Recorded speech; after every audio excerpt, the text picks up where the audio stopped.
Hello. I hope you had a restful 4th of July weekend. And I mean restful in the largest way. Sometimes, being active outside gives the kind of rest you need. But I do hope your body, mind, and spirit got what they needed from those days apart from whatever your normal is now.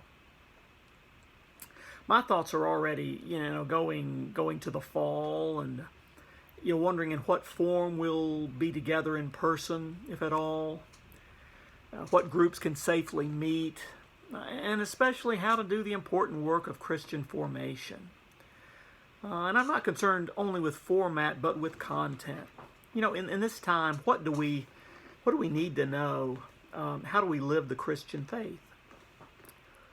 Well, when I ask myself these questions, I always come pretty quickly to the Great Commandments, which Bishop Curry seems to have made his mantra.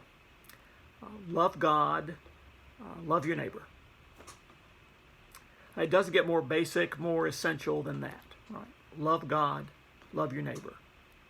On these two commandments hang all the law and the prophets. And our example in loving God and neighbor is Jesus. How do I love God in this time? I would say pretty much the way we do any other time, with the exception of being physically present with others in worship. First, make an effort to deepen your prayer life. This is not so much a matter of technique as of commitment. Love God by being in conversation with God. You might find using a daily devotional guide, such as Forward Day by Day, helpful. Attend each week to the online worship presented on YouTube, and enter into the spirit of worship as that format allows for you. Continue to support the church financially. Love God.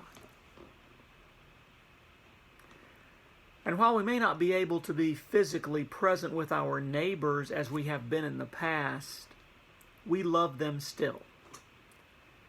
And as we are able, our financial gifts to local agencies that serve the poor are more important now than ever. Participating in food drives or collections for homeless ISS students or blood drives are all ways we love our neighbors. Adding our voices and letters to those advocating for justice for the poor and oppressed is part of neighbor love.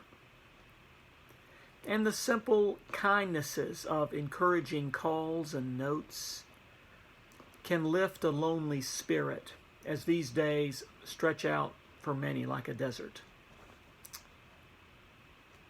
I'm saying absolutely nothing new here. All right. Love God, love your neighbor.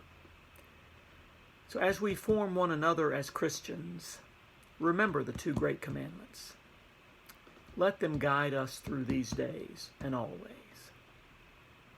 Have a good week, and I look forward to being with you virtually on Sunday. So long.